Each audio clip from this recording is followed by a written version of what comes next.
180 page पे महानवमी डिब्बा, ये टॉपिक स्टार्ट करेंगे। ध्यान दीजिए सर ये बेटा, हो गया 180 था। पेज। ये बेटा पूरा हो गया था? नहीं, मुझे नहीं लग रहा कि इसकी जो चौड़ाई है, ये सारा कुछ बता दिया मैंने। Yes sir.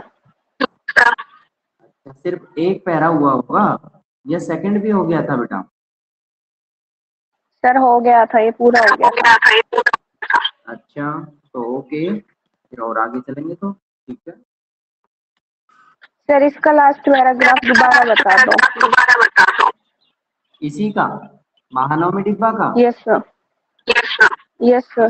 देखिए, क्या महानवमी डिब्बा जो आज अस्तित्व में है वह इस विस्तृत अनुष्ठान का केंद्र था?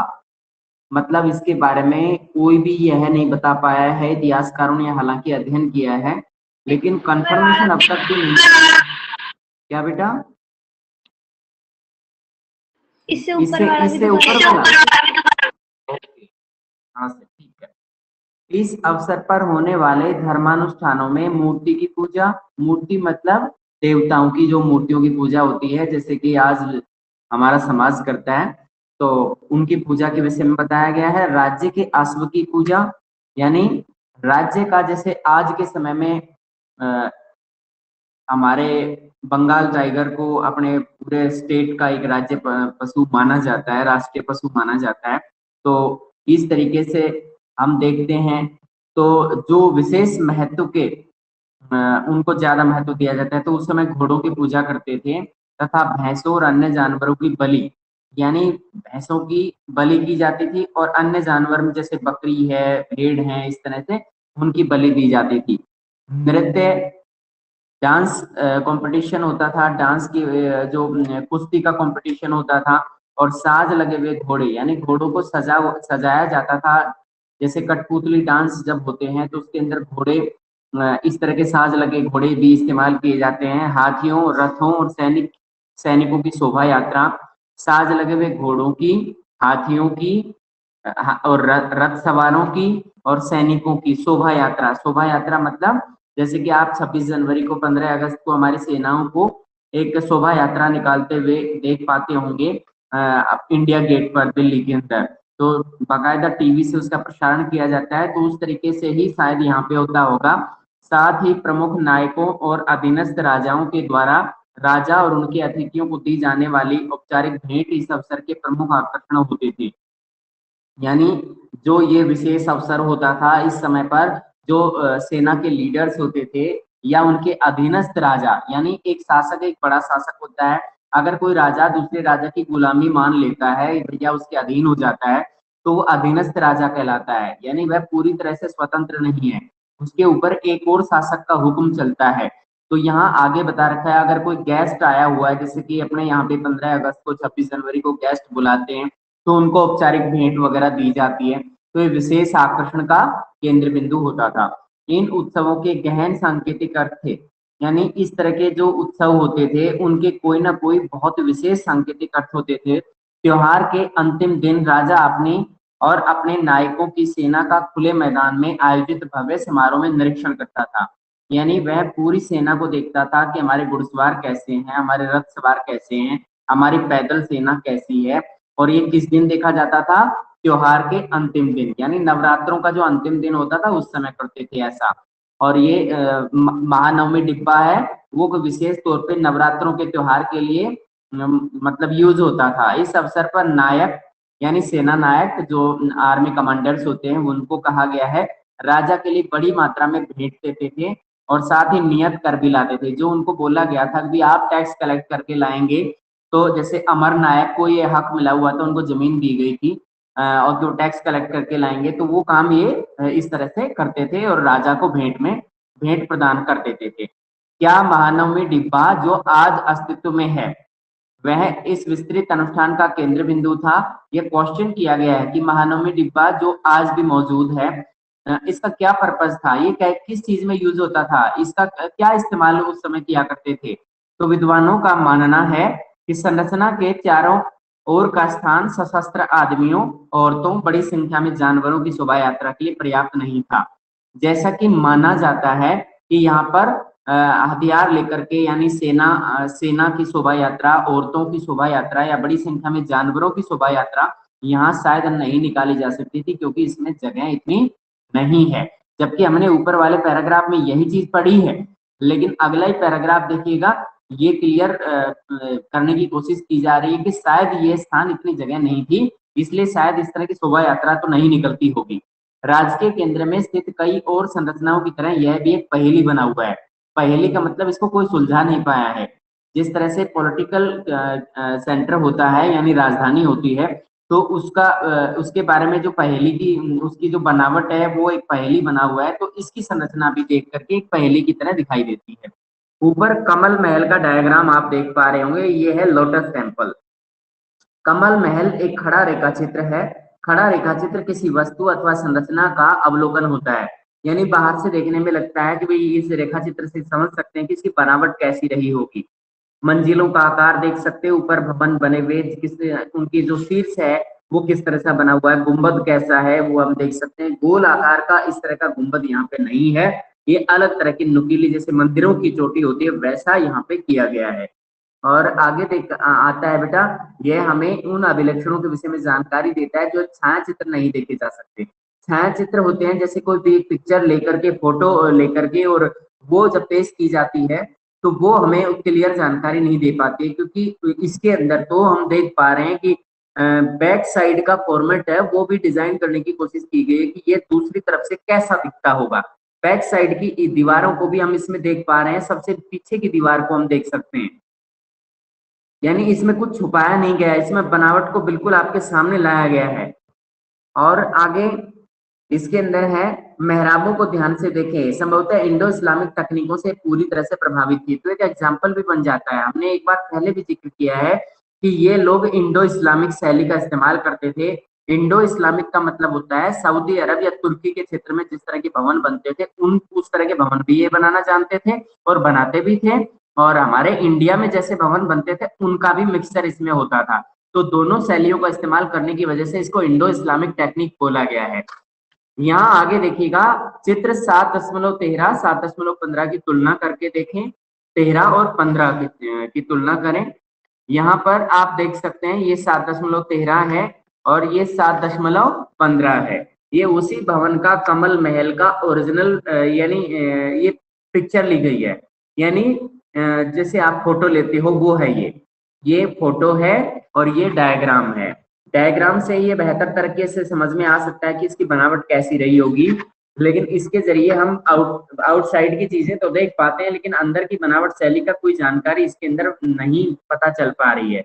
अब आगे देखें, इन दोनों को अगर हम तुलना करके देख सकते हैं कि ये तो सिर्फ एक डायग्राम है, वो ओरिजिनल पिक नजर आती है, ठीक है। तो उसके अंदर सामने का पोर्शन तो दिख जाता है, लेकिन पीछे का बैक में उसका डिजाइन कैसा रहा होगा वो नहीं पता चलता है, जबकि इसमें हमें पता चल जाता है क्योंकि ये डायग्राम है। अब आगे देखिए, साथ ही उनकी भी जो इनमें से केवल एक में ही देखे जा सकते हैं, 7.14 में बनी मेहराबों की तुलना, यानी जो 7.14 की जो मेहराब है वो ये है, ये जो इस तरह की घुमा करके ये डिजाइन काटते हुए बहुत ही सुंदर बैल बूटे बना रखे हैं, इनको मेहराब बोला जाता है। इस तरह के पत्थर बहुत ही रेयरली स्थानों पे देखने को मिलते हैं। कमल महल में 9 मीनारें थी, इसके अंदर कितनी मीनारें थी? 9 मीनारें थी। इसमें बीच में एक ऊंची और 8 उसकी भुजाओं के साथ साथ, यानी बीच में जो है एक सबसे ऊंची मीनार है, ये वाली सबसे ऊंची मीनार है, और बाकी सभी मीनारें जो हैं छोटी थी। तो इसके अंदर कुल मिलाकर के 9 मीनारें हैं, जबकि इस डायग्राम को देख के भी क्लियर नहीं हो पा रहा है।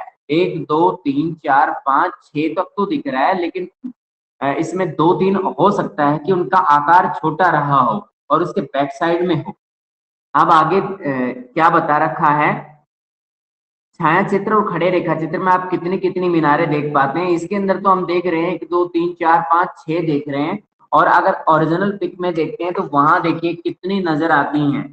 यहाँ पे आपको कितनी नजर आ रही हैं? 1 2 3 4 5 और 6, तो मीनार कुल 6 ही नजर आती हैं, लेकिन इनके 3 शायद इनकी आउट में है, इनकी बैक साइड में है जो दिख नहीं रही है। अब आगे देखिए, कमल महल में 9 मीनारें थी, ये हो गया है। छाया चित्र और खड़े रेखा चित्र में आप कितनी कितनी मीनारें देख पाते हैं? यदि आप कमल महल का फिर से नामकरण करते हैं तो इसको क्या नाम आप देते हैं? आप पे एक क्वेश्चन डाला गया है, आपको ये तर्कपूर्ण क्वेश्चन पूछा गया है कि अगर इसका नाम आपसे कहा जाता है कि इस बिल्डिंग का क्या नाम रखा जाए तो आप क्या रखते? तो बेटा बहुत से बच्चों का जवाब ऐसा हो सकता है कि जिस तरह का इन्होंने नाम दिया कमल महल, तो हम इसका यही नाम रखना पसंद करेंगे। तो ऐसा हो सकता है। कमल महल की एक सूक्ष्म मेहराब का सूक्ष्म चित्रण है, यानी बारीकी से उसको उकेर करके दिखाया गया है। यहाँ आप देख सकते हैं इसकी बैलबूटे किस तरह से बने हुए हैं। ये डिजाइन जैसे दरवाजों के आसपास जो मेन गुंबद में कहीं भी हो सकता है, इस तरह का। अब आगे चलते हैं बेटा। राज्य के केंद्र में स्थित अन्य भवन। राज्य के केंद्र में सबसे सुंदर भवनों में से एक लोटस महल यानी कमल महल है। जैसा कि इसके बारे में थोड़ी बहुत जानकारी हमने पढ़ ली है, जिनका यह नामकरण 19वीं शताब्दी के अंग्रेज यात्रियों ने किया था। यह नाम इस महल को किसने दिया? ये अंग्रेज यात्रियों ने दिया। हालांकि यह नाम इससे पहले इस नाम से मतलब नहीं पता था किसी को भी, लेकिन 19वीं शताब्दी में जब यहाँ पे ईस्ट इंडिया कंपनी के कर्मचारी यहाँ आए, अंग्रेज आए, तो उन्होंने इसे यह नाम दिया। हालांकि यह नाम निश्चित रूप से रोमांचक है। रोमांचक कैसे कह रहे हैं इसको? बताओ बेटा, रोमांचक क्यों कहे? क्योंकि यह रोमांच से भरा हुआ नाम है। इसमें मतलब उत्सुकता जागती है किसी भी व्यक्ति में, इसके बारे में ज्यादा जानकारी इकट्ठा करना चाहेगा कोई भी। लेकिन इतिहासकार इस बारे में सुनिश्चित नहीं है कि भवन किस कार्य के लिए बना था। अब ये बात आपको ध्यान रखनी है। इससे पहले महानवमी डिब्बा के बारे में भी सेम यही बात कही गई और कमल महल के बारे में भी सेम यही बात की गई। अब इसमें ये जरूरी ध्यान रखना है, राजकीय केंद्र में स्थित भवन, राजकीय केंद्र है ये। यहाँ पे राजधानी थी और इस राजधानी में कमल महल था ये। लेकिन इतिहासकार इस बारे में सुनिश्चित नहीं कि भवन किस कार्य के लिए बना था, इसके बारे में क्लियर नहीं हो पाया है। कमल महल की तस्वीर आप देख सकते हैं, आपके सामने है। ये कमल महल की ओरिजिनल पिक है। अब इसमें आगे बताया गया है कि मेहराब का सूक्ष्म चित्रण सुझाव जो मैकेंजी के द्वारा बनाए गए मानचित्र से मिलता है, यह है कि परिषदीय सदन था। जो कॉलिन मैकेंजी नाम के एक विद्वान थे, उन्होंने बताया कि शायद यह परिषदीय सदन था। परिषदीय सदन मतलब जैसे आज हमारी लोकसभा राज्यसभा होती है, तो इस तरह से यहाँ पे काउंसिल हाउस था ये, मतलब परिषदीय सदन था जहां राजा अपने परामर्शदाताओं से मिलता था। क्या होता था यहाँ पर? जो भी उसे सलाह देने वाले होते थे, सलाहकार लोग होते थे, तो राजा को सलाह देते थे यहाँ बैठने के बाद। हालांकि अधिकांश मंदिर धार्मिक केंद्र में स्थित थे। अब ये बात ध्यान रखनी है कि जो ज्यादातर मंदिर हैं वो धार्मिक केंद्र में स्थित थे, लेकिन फिर भी राजकीय केंद्र में भी मंदिरों की संख्या काफी है। लेकिन राजकीय केंद्र भी कई थे। इनमें से एक अत्यंत दर्शनीय हजार राम मंदिर यहाँ पे हम देख पा रहे हैं। यहाँ नीचे हाथियों के अस्तबल का चित्र बनाया गया है। हाथियों का अस्तबल का बिल्डिंग का डिजाइन ऊपर वाला दिखाया गया है, ऐसा बनाया गया था। हाथियों का अस्तबल का ऊपर वाला डिजाइन देख सकते हैं। और दूसरा है हाथियों के अस्तबल का नक्शा। ये इस तरह का नक्शा बना हुआ है। यहाँ सेकंड, ये इस तरह की भवन बनाया गया था, यानी ये नक्शा बनाने के बाद ये पहले हो सकता है पहले नक्शा बना हो, फिर इस पे डायग्राम बनाया गया और फिर इस पे ओरिजिनल पिक ली गई है। यानी इस तरह से नीचे ये दिखने में ऐसा लगता है। कमल महल के समीप स्थित हाथियों का अस्तबल, तो इन बिल्डिंग्स का नाम भी याद रखना है आपको। कमल महल क्योंकि राज्य के केंद्र में स्थित था, तो ये हाथियों का अस्तबल भी राज्य के केंद्र में स्थित था, यानी राजधानी में था। इसमें हाथियों को रखा जाता था, जैसे घोड़ों को रखने का चलन होता है, अस्तबल बने होते हैं, तो इसी तरह का यहाँ भी इनको हाथियों को रखने के लिए और हाथियों के लिए अस्तबल बना हुआ है। अब आगे देखिए 7.16 कै और ख की तुलना करें 7.17 से करके देखें। क्या बताएं इसमें प्रत्येक में दिखाई देने वाले अभिलक्षण को उसकी एक सूची बनाएं। 7.16 का कै भाग ये है और ख भाग ये है। इन दोनों को देखें और फिर इसकी तुलना इनसे करें, ओरिजिनल पिक के साथ इनकी तुलना करें। तो यहाँ पे ये तो देख ही सकते हैं हम, इसमें अंतर क्या है। अरे ये तो बेटा एक खाका है, एक जिसे मतलब बिल्डिंग बनाने से पहले नक्शा बनवाया जाता है, तो तो ये नक्शा नवीस ने नक्शा बनाया होगा। उसके बाद डायग्राम बना हुआ है, इसके अनुरूप इसको ढाला गया है। ये है डायग्राम और ये इसका ओरिजिनल पिक। ठीक है, अब आगे चलते हैं। हजार राम मंदिर की मूर्ति कला का कैसे पता चलता है। इसमें दीवार पर कितने सुंदर नमूने बनाए गए हैं, यहाँ देख सकते हो आप। यहाँ घोड़े दिख रहे हैं इस पंक्ति में, नीचे वाली पंक्ति के अंदर हाथी दिख रहे हैं, उससे ऊपर वाली पंक्ति के अंदर यहाँ तलवार लेकर के सैनिक जाते हुए दिख रहे हैं, ऊपर महिलाएं नृत्य करती हुई दिख रही हैं, और ऊपर भी इस तरह के चित्र बने हुए हैं यहाँ, जो कि छाया में इतना क्लियर नहीं हो रहे हैं, लेकिन ऊपर हम देख सकते हैं किस किस तरह के चिन्ह बने हुए हैं यहाँ। तो इससे यानी ज्यादातर बहुत ज्यादा जीवों के चित्र बने हुए हैं। क्या आप नृत्य के दृश्यांशों को पहचान सकते हैं कि नृत्य करते हुए कौन कौन सी कलाओं का प्रदर्शन महिलाओं के द्वारा किया गया है। आपके विचार में हाथी और घोड़ों को पटलों पर क्यों चित्रित किया गया था। क्योंकि हाथी और घोड़ों को यहाँ पे महत्व दिया गया है, और सबसे ज्यादा अगर हम देखें सेना की बैकबोन हाथी और घोड़े थे। जिन भी सेनाओं के अंदर हाथी और घोड़ों की संख्या ज्यादा होती थी, वो ज्यादा बढ़त हासिल करते थे, ज्यादा जीत हासिल करते थे। अब आगे चलते हैं बेटा।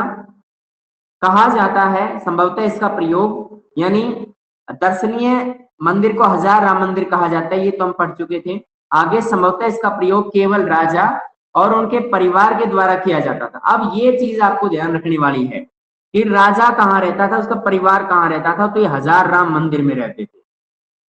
इस बिल्डिंग इमारत का नाम वैसे तो मंदिर है, दर्शनीय स्थल है, सुंदर है, लेकिन यहाँ रहता कौन था, राजकीय परिवार, राजा का अपना परिवार।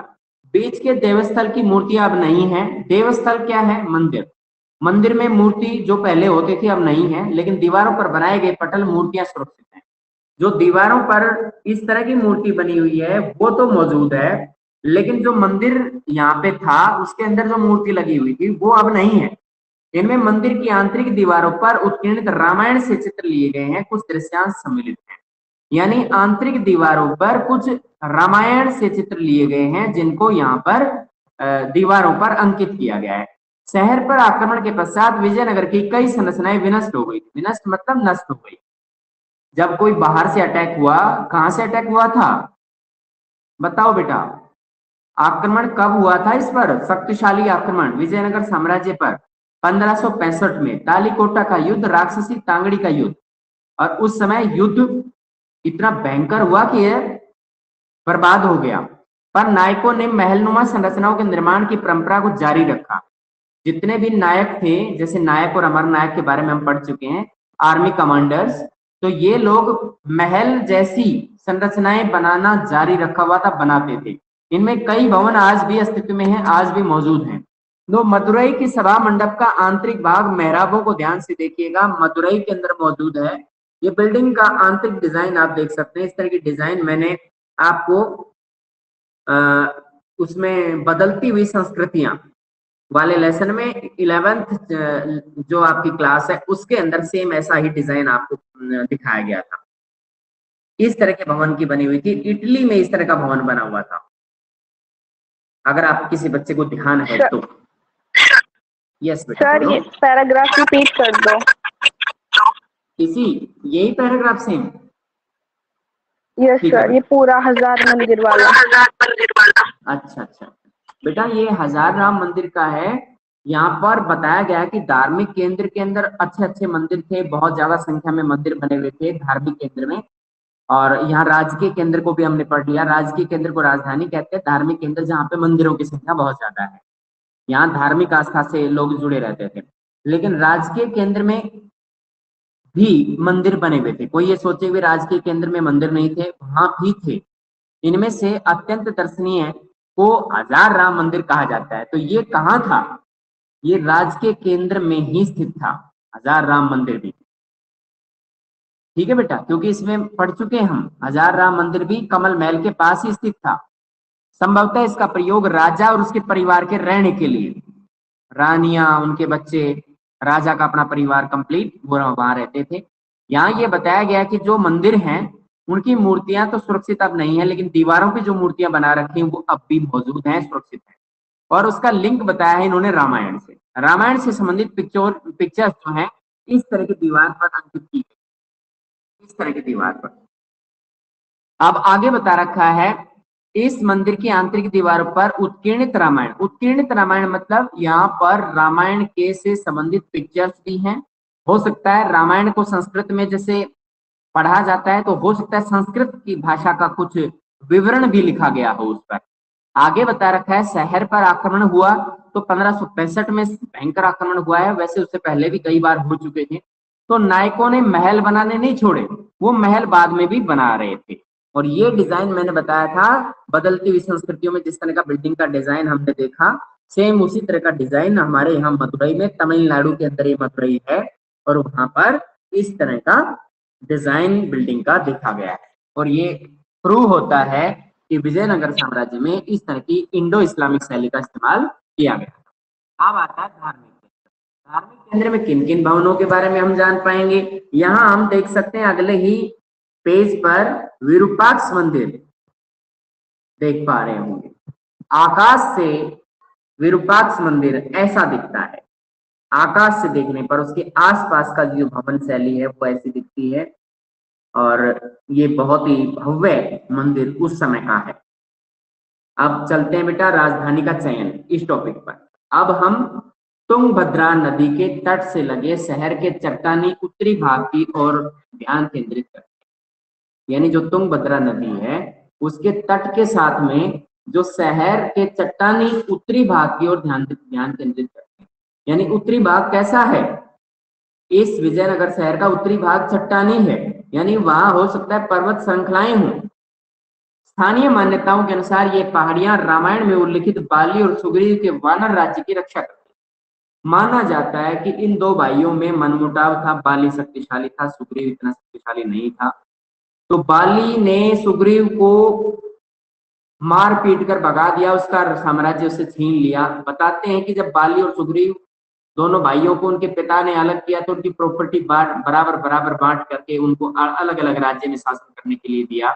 तो बाहर से जब भी कोई हमला होता था तो यहाँ की जो पहाड़ियां हैं वो उनके बीच में कोई रुकावट पैदा हो जाती थी बाहर की सेना के बीच, तो हमला नहीं होता था, या हमला होता था तो इतना शक्तिशाली नहीं हो सकता था, क्योंकि पहाड़ को क्रॉस करने के बाद ही यहाँ पर आया जा सकता था। अन्य मान्यताओं के अनुसार स्थानीय मातृ देवी पंपा देवी ने इन पहाड़ियों में विरूपाक्ष, जो राज्य का संरक्षक देवता और शिव का एक रूप माने जाते हैं, से विवाह के लिए तप किया था। अब यहाँ की एक धार्मिक मान्यता है, आप ये लिख सकते हैं कि जो हम्पी नामक नगर है उसके आसपास में स्थानीय पंपा देवी से रिगार्डिंग जो भी परंपरा है वो क्या है परंपरा। तो यहाँ पे देवताओं में विरूपाक्ष देवता की पूजा होती है। विरूपाक्ष कौन है, ये शिव का एक रूप था बेटा। शिव को ही विरूपाक्ष कहा जाता था, उसकी पूजा होती थी, इसे राज्य का संरक्षक देवता मानते थे। शिव का एक रूप इसे माना गया था। इसे विवाह करने के लिए इस मातृ देवी पंपा देवी ने बहुत ही लंबी तपस्या की, वह उसे शादी करना चाहती थी। आज तक यह विवाह विरूपाक्ष मंदिर में हर वर्ष धूमधाम से आयोजित किया जाता है। जिस समय उसका विवाह हुआ उसी समय पर हर वर्ष मनाया जाता है विरूपाक्ष मंदिर के अंदर किसका विवाह, हम ये पंपा देवी का और विरूपाक्ष देवता का। इन पहाड़ियों में विजयनगर साम्राज्य के पूर्वकालिक जैन मंदिर भी मिले। अब ये एक महत्वपूर्ण फैक्ट है, पहाड़ियों के अंदर विजयनगर साम्राज्य में जैन मंदिर मिले हैं। दूसरे शब्दों में यह क्षेत्र कई धार्मिक मान्यताओं से संबंधित था। अब आप में कोई भी बच्चे के माइंड में ये क्वेश्चन नहीं होना चाहिए कि सिर्फ एक ही धर्म के लोग यहाँ पे रहते थे, नहीं, अलग अलग धार्मिक परंपराओं को निभाने वाले लोग यहाँ पे रहते थे। इस क्षेत्र में मंदिर निर्माण का एक लंबा इतिहास रहा है, जो पल्लव, चालुक्य, होयसाल, चोल वंशों तक जाता है। यानी मंदिर सबने बनवाए, चाहे वो पल्लव वंश के शासक हों, चालुक्य राजवंश के शासक हों, होयसाल राजवंश के शासक हो, चोल वंश के शासक। तो ये सभी राजवंश जो हैं साउथ इंडिया में शासन करते थे, तो इन सब ने मंदिर बनवाए। आमतौर पर शासक अपने आप को ईश्वर से जोड़ने के लिए मंदिर के निर्माण को प्रोत्साहन देते थे। क्यों? क्योंकि आम जनता के माइंड में, आम जनता की नजर में वो अपनी छवि को अच्छा रखना चाहते थे, और इसी वजह से ये मंदिरों के निर्माण को कराते रहते थे ताकि ईश्वर से उनका एक लिंक बना रहे, ईश्वर को अपने साथ जोड़ना चाहते थे। आम जनता के मन में ये छवि उभारना चाहते थे कि हमारे शासक हैं वो भी हमारे ही देवता की पूजा करते हैं, उसके प्रति समर्पण भाव दिखाते हैं। अक्सर देवता को व्यक्त अथवा अव्यक्त रूप से राजा से जोड़ा जाता है। कुछ लोग देवता के रूप में शासक को भी देते क्योंकि उनका मानना था कि देवता को शासन करने के लिए राजा ने यानी भगवान नहीं भेजा है। तो हर तरीके से चाहे वो प्रकट रूप में हो अप्रकट रूप में हो, देवता को राजा से जुड़ा हुआ माना जाता था। उसका आम जनता के मन में ये भावना रहती थी कि शासक जो है देवता से जुड़े हुए हैं, भगवान से जुड़े हुए हैं। मंदिर शिक्षा के केंद्रों के रूप में काम करते थे। पढ़ाई जो होती थी वो मंदिरों में होती थी। शासक और अन्य लोग मंदिर के रखरखाव के लिए भूमि और अन्य संपदा दान में देते। शासक क्या करते थे, मंदिरों की रखरखाव के लिए भी, मरम्मत के लिए भी, नए मंदिरों को बनाने के लिए भी, और जमीन देते थे। अन्य जो भी संपदा की जरूरत होती थी वो देते थे।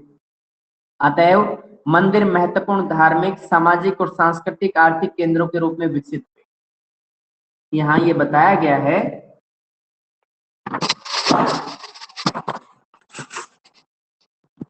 मंदिर किस किस काम आते थे। धार्मिक कार्य के लिए इस्तेमाल हो रहे थे, पूजा करने के लिए।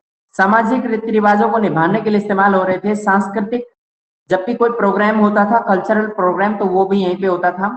और इकोनॉमिक एक्टिविटी का केंद्र भी यही होता था। जैसे मेसोपोटामिया सभ्यता के अंदर मंदिर का नाम बताया गया है, उर शहर के अंदर एक बड़े मंदिर का उल्लेख आता है उसमें, जिसमें सभी तरह की गतिविधियों के लिए उसे जाना जाता था। तो सेम वैसा ही यहाँ पर है।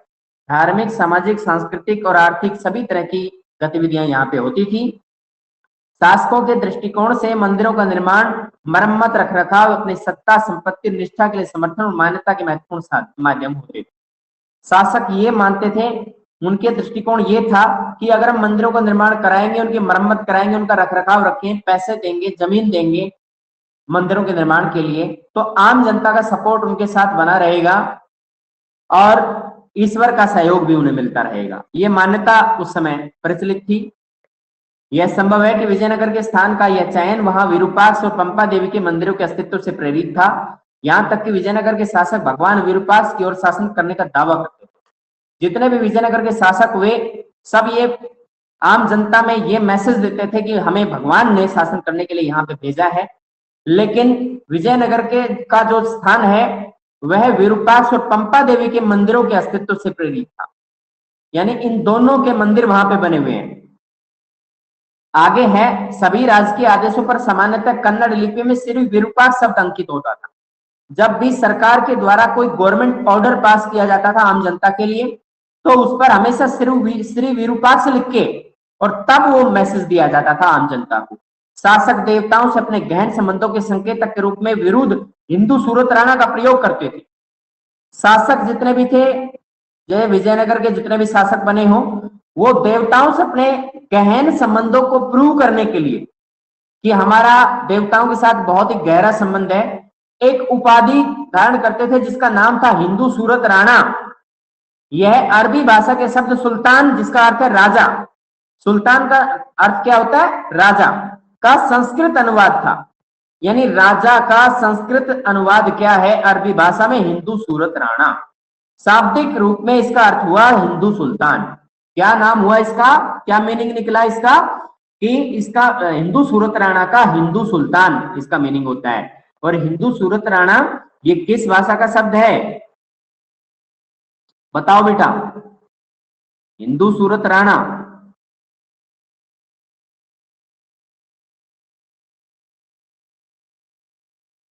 हिंदी का। हिंदी का। और अरबी भाषा में इसको क्या कहा गया है,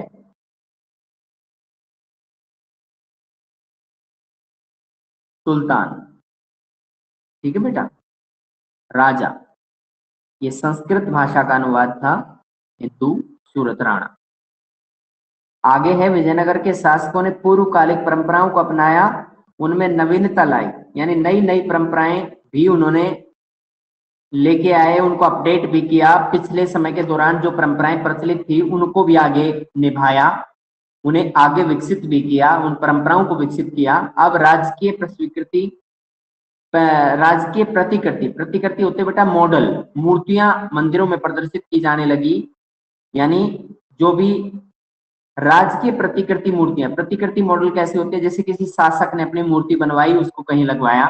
राजा की मंदिरों की यात्राओं को महत्वपूर्ण राजकीय अवसर माना जाने लगा। जब भी कभी राजा मंदिर की यात्रा करते थे तो उसको महत्वपूर्ण अवसर माना जाता था, जिन पर साम्राज्य के महत्वपूर्ण नायक भी उसके साथ आते थे। जितने भी महत्वपूर्ण नायक और अमर नायक होते थे वो उसकी मदद के लिए आते थे और उस समय अपने शक्ति का प्रदर्शन करते थे।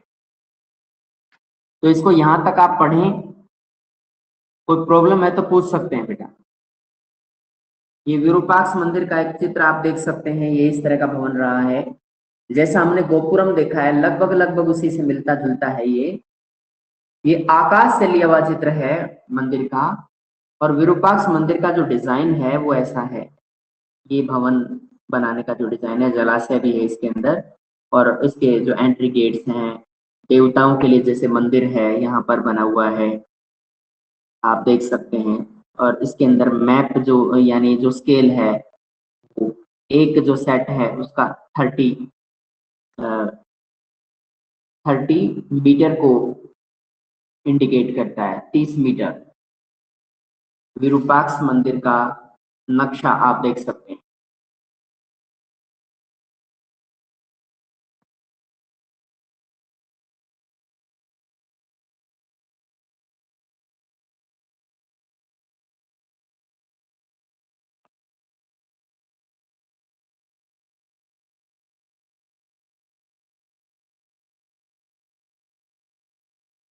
एक चीज क्लियर करें सभी बच्चे, अभी एक बच्चे ने जवाब दिया था कि मैंने पूछा हिंदू सूरत राणा किस भाषा का शब्द है। बेटा हिंदू सूरत राणा यहाँ पे क्लियर हो रहा है, ये देखिए यह अरबी भाषा के शब्द सुल्तान जिसका अर्थ है राजा का संस्कृत अनुवाद था। यानी ये किस भाषा का शब्द हुआ, हिंदू सूरत राणा संस्कृत भाषा का। इसे क्लियर कर लें, ठीक है बेटा, संस्कृत भाषा का शब्द है।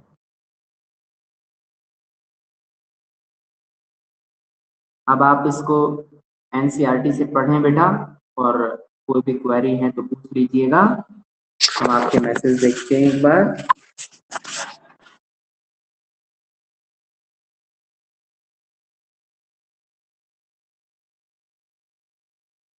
साहिल Chaudhary, what message was given by you. Gaurav मैं तेरी करवा दूंगा पक्का, व्हाट।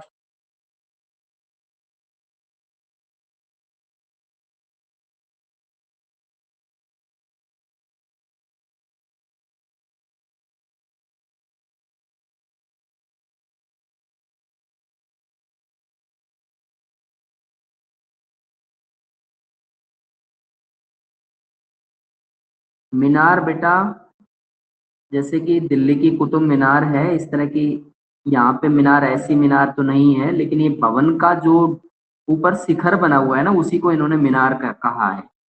मंदिर के अंदर कमल महल,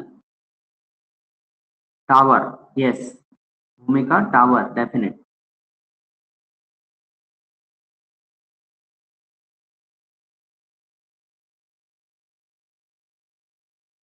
बिल्कुल, मीनारेट और टावर एक ही है बेटा, मीनार।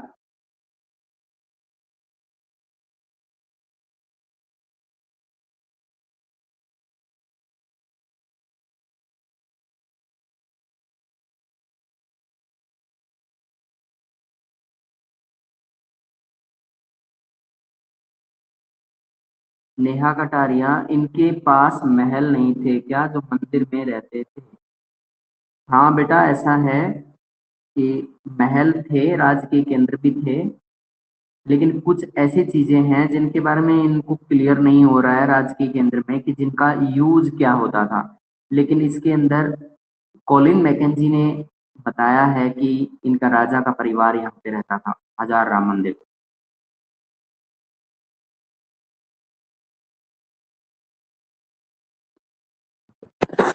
ओके बेटा, यू कैन लीव नाउ।